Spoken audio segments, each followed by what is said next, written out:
Tempuh jarak 3 km Raja Soya selamat dari gempa Palu. Lodewijk Rehata yang juga merupakan Raja Negeri Soya Kota Ambon, salah satu korban yang selamat dari gempa bumi yang mengguncang Palu beberapa waktu lalu, menuturkan kisahnya saat terjadi gempa bumi dan tsunami di Palu. Kepada DMS Media Group, Rehata menuturkan kedatangan dirinya ke Kota Palu atas undangan salah satu kementerian RI yang mengagendakan pameran di Kota Palu bertepatan dengan HUT Kota Palu. Pada tanggal 28 September, dirinya tiba dengan menumpang salah satu penerbangan mendarat di Bandara Mutiara Sis Al Jufri Palu, Sulawesi Tengah, sekitar pukul 16 waktu Indonesia Tengah, dan melanjutkan perjalanan ke salah satu hotel.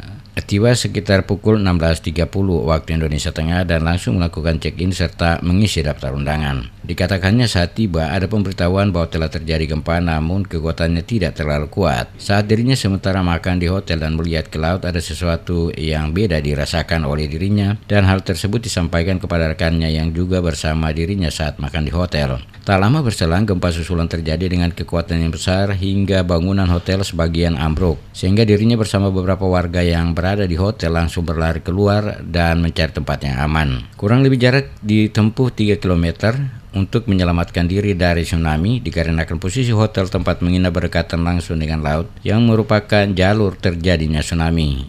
Beta bilang dia, ini mau tsunami kapan? Ya, karena waktu turun itu mereka kasih tahu bilang ada gempa, tapi yang terlalu kuat. Nah, setelah beta lihat itu laut akan sebuah gulung, beta pikir jauh, karena teluknya besar, jauh. Ya, saya masih makan nasi goreng itu. Beta berdiri bayar bon, beta balik duduk di meja mau makan sisa, dia mulai labrak. Itu yang 7,4. Ya.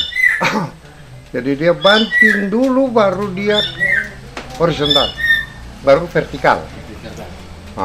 Vertikal itu beta terlempar dari meja itu 7 meter, masuk dalam pecahan-pecahan kaca. Seperti diketahui, gempa dan tsunami menerjang Kota Palu dan Donggala, Sulawesi Tengah pada 28 September 2018 mengakibatkan ribuan warga meninggal dan ribuan lainnya luka-luka, termasuk beberapa warga asal Kota Ambon yang menjadi korban.